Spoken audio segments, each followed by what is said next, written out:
Marching onto the field. 1814 is the third year of our war against Great Britain. Here they come. Is that it? Is that all the British this year? The first 2 years of the war have been an absolute disaster to the United States. Here in the Chesapeake in the summer of 1813 to 1814, St. Michael and Benedict, Oh, he's engaging in what the British admiral called a campaign of terror and hosted and starting British officers. After the Battle of Washington, the British turned their sights towards Baltimore and they attacked by both land and sea. A land battle in 1814 was confusing, foul, and dirty. As you can see, the acrid clouds of smoke drifting back on you. You can smell that sulfur. You can smell 1814 clouds of smoke. The top of musketry towards the skirmish.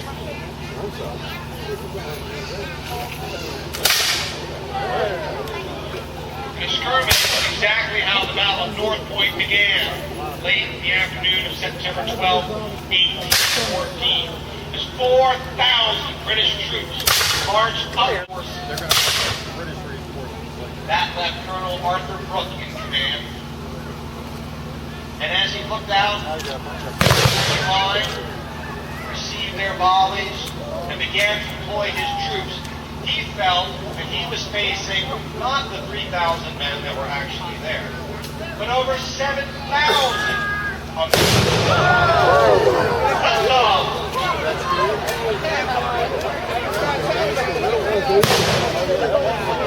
Artillery is not only much louder than musketry, it's also far more powerful. Cannon is worth its weight in gold on the battlefield. And here you can see that artillery blast. The British skirmishers have begun to withdraw. One artillery piece is worth over 100 men on the field. You can fire a solid iron cannonball downrange of 1,200 miles per hour that will take off the limbs of enemy soldiers. One cannonball can kill or wound 30 to 40 men. At close range, the American artillery would switch to canister. Imagine a coffee can.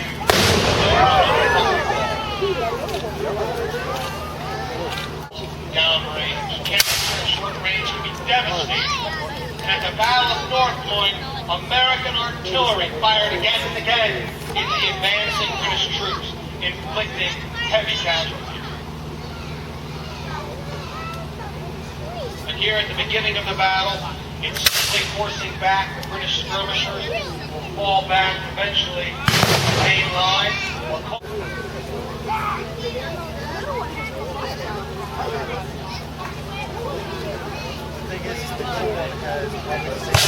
Withdrawal of the British skirmishers, the American line, emboldened by its success, marches forward. Cheer them on!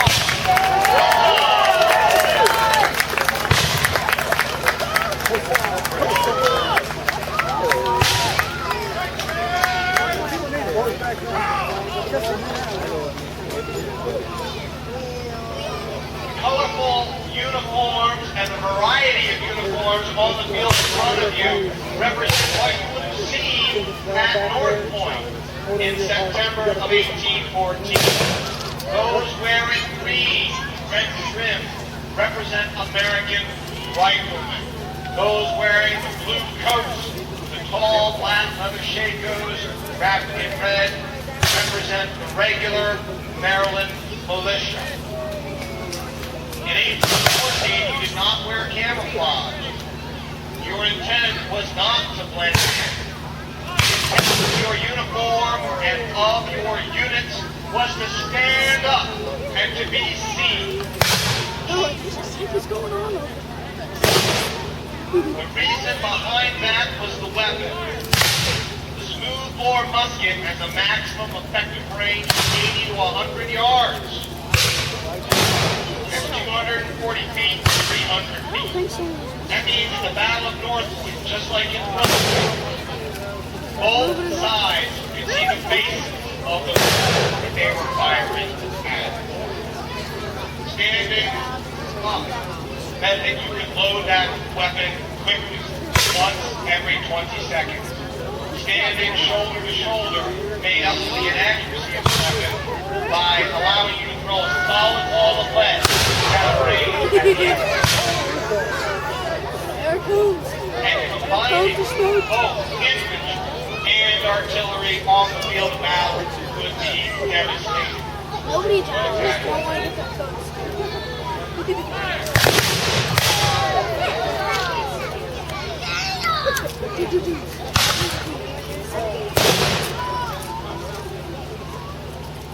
Some of them. You may have seen on the far side of the infantry line the artillery Here comes being their pulled into position. On the battlefield, horses are far too valuable to endanger. Men become your mules, and then move those guns into position. Cannon can advance or withdraw with the infantry. And the men low down on the British side played a crucial role during the Battle of Baltimore. Now, North Point, British canvas their entire fleet, and any spare soldier was sent ashore to support the British attack. In Baltimore, third largest port in the nation, sailors made up special marine units and detachments of the United States Navy. And detachments of the United States Navy helped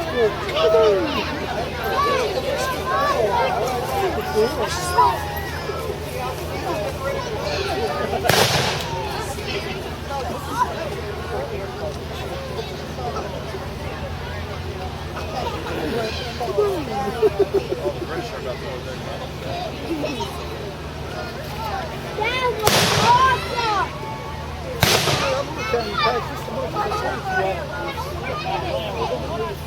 Imagine what was going through the mind of the individual British soldier and American soldier during the Battle of North, or any land battle during the war.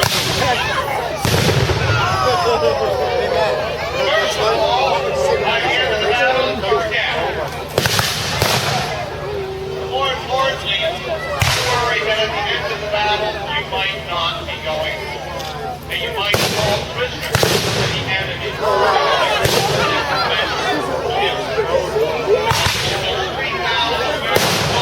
All the field at North Point. They knew that while they might want to run away, or they might want to save their own individual life, they knew that they could not leave their comrades in harm. The men to the left and right of them that had drilled with them around the summer of 1814 and in the city throughout the state of Maryland. Even more importantly than that, despite the thunder of enemy artillery and the crackle of their musketry, they knew that they were literally the only thing standing in the way of their city, their home, and their There's a shot right there. If they left the field, if they did not fight hard, they would find themselves directly responsible for the burning of their home. After the destruction of Washington, that was certainly on the mind of those city defenders.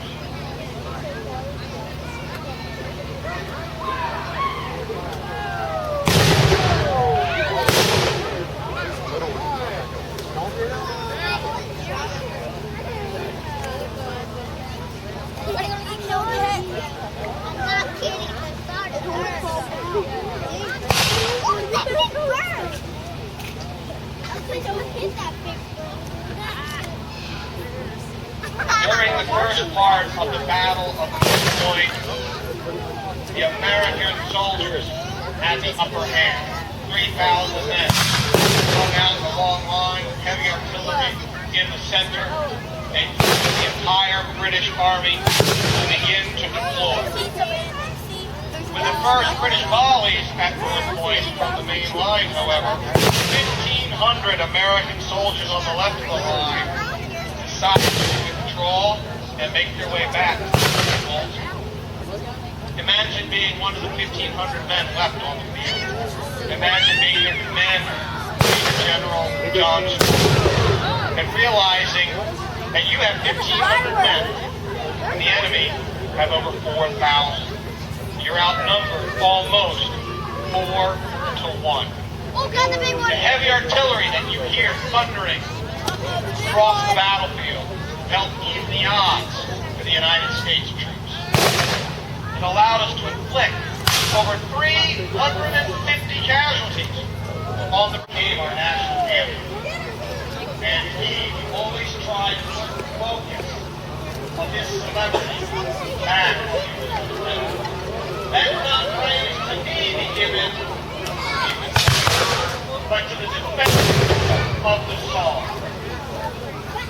So the volunteer troops from either side on the field in front of you today keep alive the legacy of those original defenders.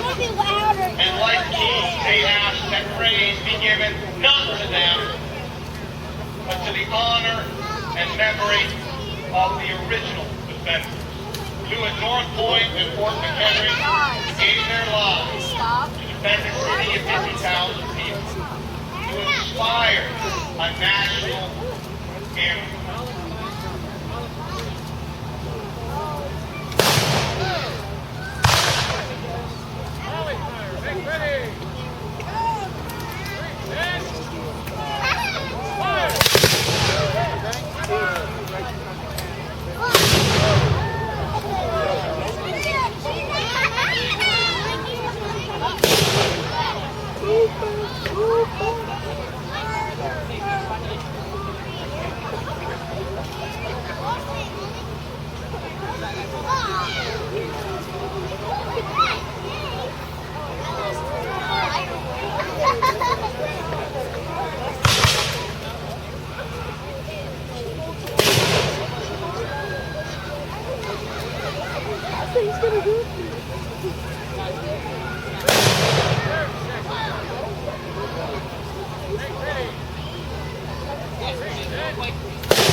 They couldn't get into Baltimore in 1814, and they won't be getting in 2011.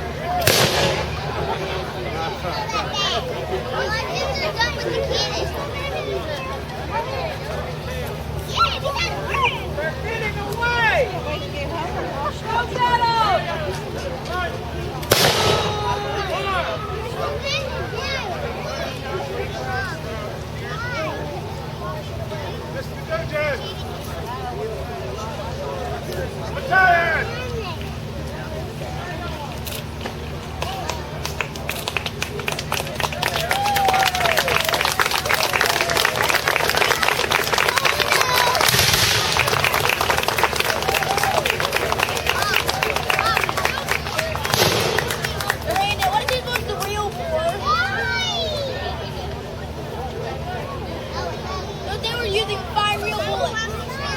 Ladies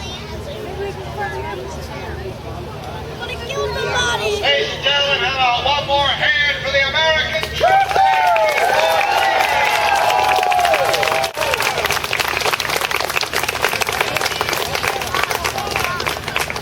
Just so you may have noticed that on this flagpole behind you, after the reenactment fell at North Point earlier today, we allowed our British friends to raise their flag. And in fact, North Point was occupied by the British from September the 11th up through the Battle of Baltimore and for several days afterwards on their withdrawal.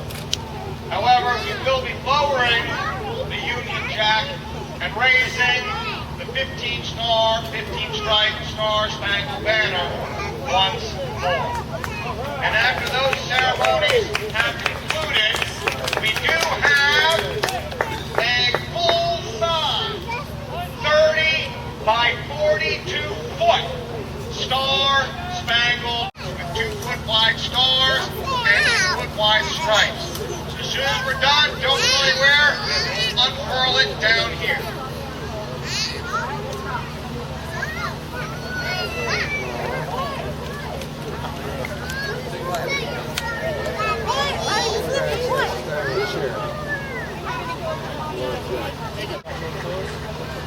If you'd like, you can pull out your program, sing along with me the fourth verse, the ending and concluding verse of the Star-Spangled Banner as we raise. Did you get a picture?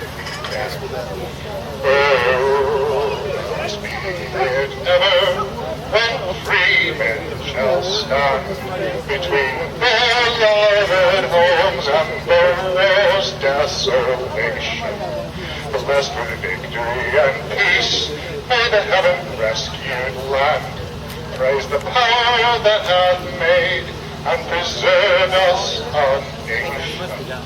And conquer we must when our cause it is just, and this be our motto, in God is our trust. And the Star-Spangled Banner in triumph shall wave o'er the land of the free and the home of the brave.